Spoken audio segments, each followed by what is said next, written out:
സ്വർണരഥം.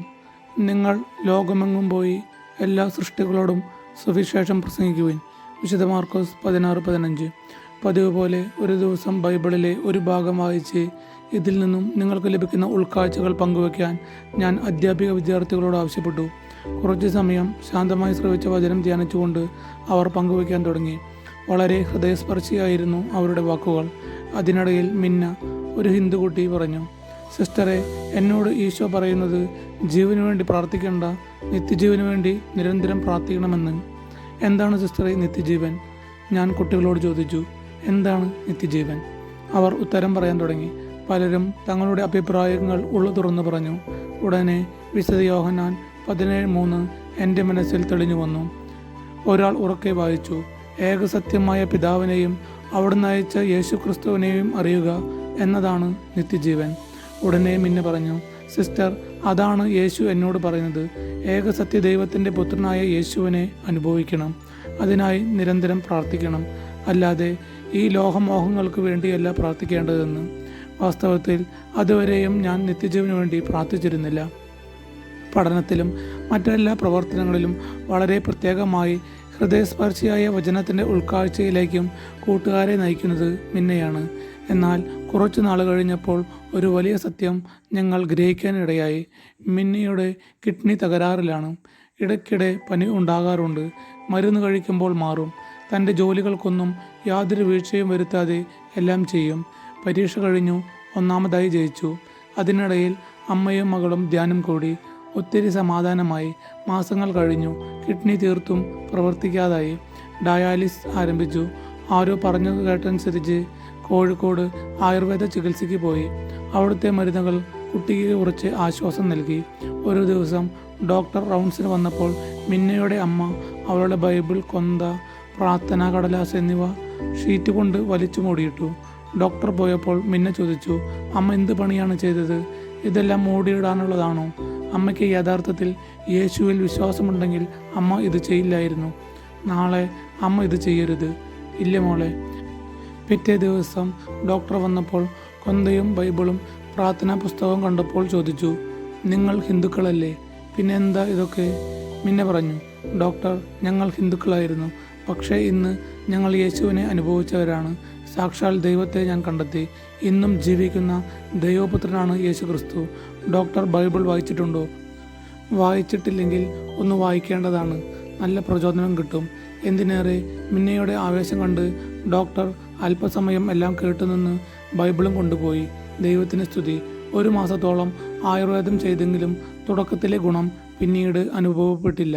വീണ്ടും ഡയാലിസ് തുടങ്ങി. അമ്മയും മകളും മാത്രമേ ഉള്ളൂ. അച്ഛനില്ല. അമ്മാവന്മാരുടെ കൂടെ കൂട്ടുകുടുംബത്തിലാണ് അവരുടെ താമസം. ഓരോ ഡയാലിസിസിനും ആവശ്യമായ സംഖ്യ യേശുക്രിസ്തു വഴി എങ്ങനെയെങ്കിലും സമയത്തിന് കിട്ടുമെന്ന് അവർക്കുറപ്പുണ്ടായിരുന്നു. അങ്ങനെ തന്നെ സംഭവിക്കുകയും ചെയ്തു. 89 ഡയാലിസിസ് കഴിഞ്ഞു. അവളുടെ ദിനചര്യയാണ് കാലത്ത് കുളി കഴിഞ്ഞ് 10 മണി മുതൽ 12 മണി വരെയുള്ള ബൈബിൾ പഠനവും പ്രാർത്ഥനയും. ആ സമയം വളരെ ഒതുങ്ങിയ ഒരു ചെറിയ മുറിയിൽ ശാന്തമായി ഇരുന്ന് ഏകാന്തതയിലാണ് പ്രാർത്ഥനാ സമയം ചെലവഴിച്ചിരുന്നത്. ഒരു ദിവസം സമയം കഴിഞ്ഞിട്ടും കുളിക്കാൻ മിന്ന എഴുന്നേറ്റില്ല. അമ്മായി ചോദിച്ചു, എന്താ മോളെ, കുളിക്കുന്നില്ലേ?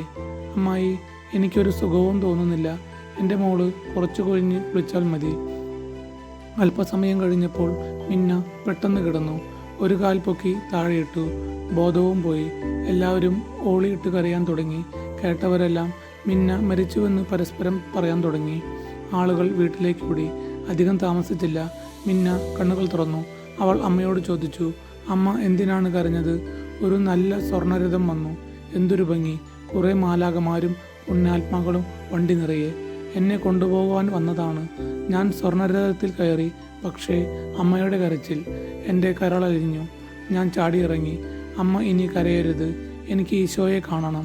ഞാൻ അമ്മയോട് പലതവണ പറഞ്ഞിരുന്നു, ജീവന് വേണ്ടി പ്രാർത്ഥിക്കേണ്ട, നിത്യജീവന് വേണ്ടി പ്രാർത്ഥിക്കണമെന്ന്. അമ്മേ, സ്വർണരഥം വീണ്ടും വരും. ഞാൻ പോകും. അമ്മ കരയരുത്. ഞാൻ മരിച്ചാൽ എന്നെ പള്ളിയിലടക്കണം. കുർബാന ചൊല്ലിക്കണം. ഒപ്പീസ് മുതലായ എല്ലാ കർമ്മങ്ങളും ചെയ്യണം. അന്ന് വീട്ടിൽ വന്ന എല്ലാവരോടും അവൾ സ്വർണരഥവും അതിൻ്റെ മറ്റു സവിശേഷതകളും വർണ്ണിച്ചുകൊണ്ടേയിരുന്നു. ഉച്ച കഴിഞ്ഞ് അവളെ സാധാരണ ഡയാലിസിന് കൊണ്ടുപോകുന്ന തോമസ് ചാട്ടനും മിന്ന മരിച്ചുവെന്ന് കേട്ട് ഓടിയെത്തി. തോമസ് ചേട്ടൻ ചോദിച്ചു, മിന്നയ്ക്ക് ഇന്ന് ഹോസ്പിറ്റലിൽ പോകണ്ടേ? 5 മണിക്ക് പോകാം. ഹോസ്പിറ്റലിൽ ചെന്ന് ഉണ്ടായ സംഭവങ്ങളെല്ലാം ഡോക്ടർമാരോടും നഴ്സുമാരോടും എന്ന് വേണ്ട, അവിടെ കൂടിയ എല്ലാവരോടും അവൾ വിവരിച്ചു. വൈകുന്നേരമായപ്പോൾ അമ്മ ചോദിച്ചു, മോളെ എന്താണ് കഴിക്കാൻ വേണ്ടത്? ചപ്പാത്തിയും കറിയും.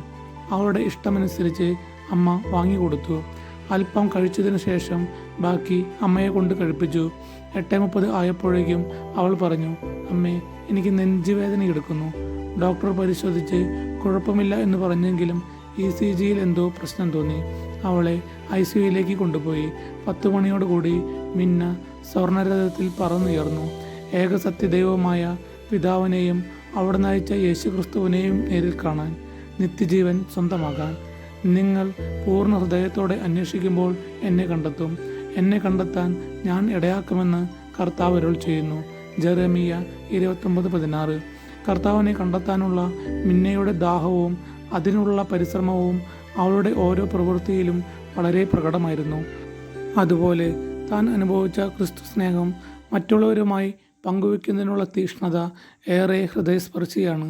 യേശുവിൻ്റെ വചനം അങ്ങനെ അവളിലൂടെ അനർത്ഥമായി. കൗൺസിലിംഗ് ആവശ്യമുണ്ടെങ്കിൽ സിസ്റ്ററിനെ കോൺടാക്റ്റ് ചെയ്യാവുന്നതാണ്.